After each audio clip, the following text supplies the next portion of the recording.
अब एक सवाल, जब कोई अपना दर्द, फ्रस्ट्रेशन या कंफ्यूजन लेकर आपके पास आता है तो क्या आप उसे पूरी तरह सुनते हैं या आप तुरंत सलाह देने लगते हैं?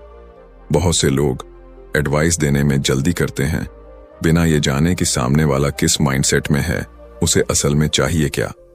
इमेजिन कीजिए, कोई डॉक्टर आपको बिना पूछे, बिना समझे बस दवा दे दे, क्या आप भरोसा करेंगे? तो फिर रिलेशनशिप्स में हम ऐसा क्यों करते हैं?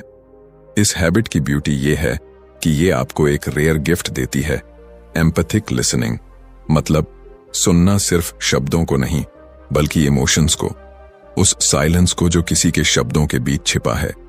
एम्पैथिक लिसनर बनने के लिए आपको जजमेंट हटानी होगी, रिस्पॉन्स देने की जल्दी नहीं करनी होगी, सिर्फ ऑब्जर्व करना होगा दिल से। जब आप किसी को पूरे दिल से सुनते हैं तो वो इंसान सिर्फ सुना हुआ नहीं, समझा हुआ महसूस करता है। और यही एक ह्यूमन नीड है, टू फील अंडरस्टूड। अब बात आती है दूसरी आधी, देन टू बी अंडरस्टूड। जब आप पहले सामने वाले को समझते हैं तो आपका इन्फ्लुएंस कई गुना बढ़ जाता है। अब जब आप बोलते हैं तो लोग सच में सुनते हैं क्योंकि आपने उन्हें रिस्पेक्ट दी है, अटेंशन दी है। इफेक्टिव कम्युनिकेशन सिर्फ अच्छे शब्दों से नहीं होती, वो कनेक्शन से होती है। Think about it.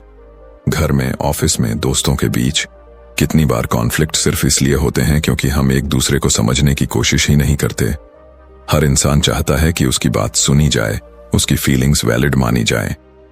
और जब आप ये गिफ्ट किसी को देते हो, बिना इंटरप्ट किए, बिना एडवाइस दिए, तब आप सच में हीलिंग क्रिएट करते हो। Seek first to understand, then to be understood. कोई ट्रिक नहीं है, ये एक माइंडसेट है, एक हार्ट सेट है।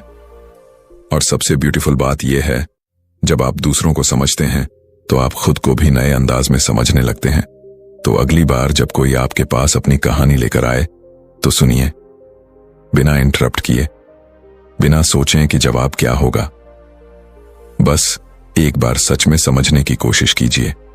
शायद यही एक कोशिश किसी की पूरी जिंदगी बदल दे।